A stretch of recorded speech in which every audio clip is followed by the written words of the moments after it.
Култното праисториско светилиште Коколо-Фритка и Виничка Кршла пета година е во фокусот на археолошките истражувања од страна на Музеот Теракота.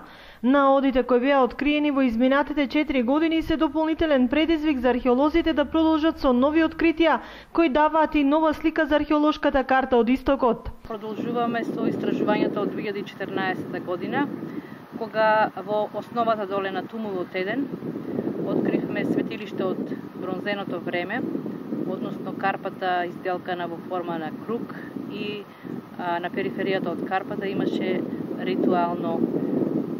ритуални јами во кои пронајдовме голем број на керамички садови, а еве оваа година имаме и еден гроб од бронзеното време. Со истражувањата 2014 година на периферијата на Тумул 1 се истражени 5 гроба со скелетно погребување од преодниот период и 5 со кремирање од римскиот период. Бил користен уште во раното бронзено време, тоа е третиот милениум, втората половина на третиот милениум пред нашата ера. Бил користен за погребување и како светилиште.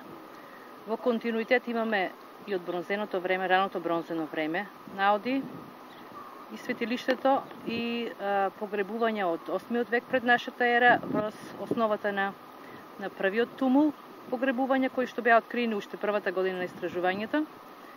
И имаме откриени 10 кремации, погребувања од римскиот период, односно од 2 до 4 век од нашата ера. Археолошкиот локалитет Коколо-Фрит се наоѓа во непосредна близина на селото Виничка Кршла, а за прв пат во археолошката карта на Македонија е нотиран 1978 година како тумуларна некропола од железното време. Музеот Теракота организираше изложба со откриените наоди, а научните сознања беа презентирани на археолошки научен симпозиум. Министерството за култура е главен покровител на овие истражувања, а не изостанува и поддршката од општина Виница.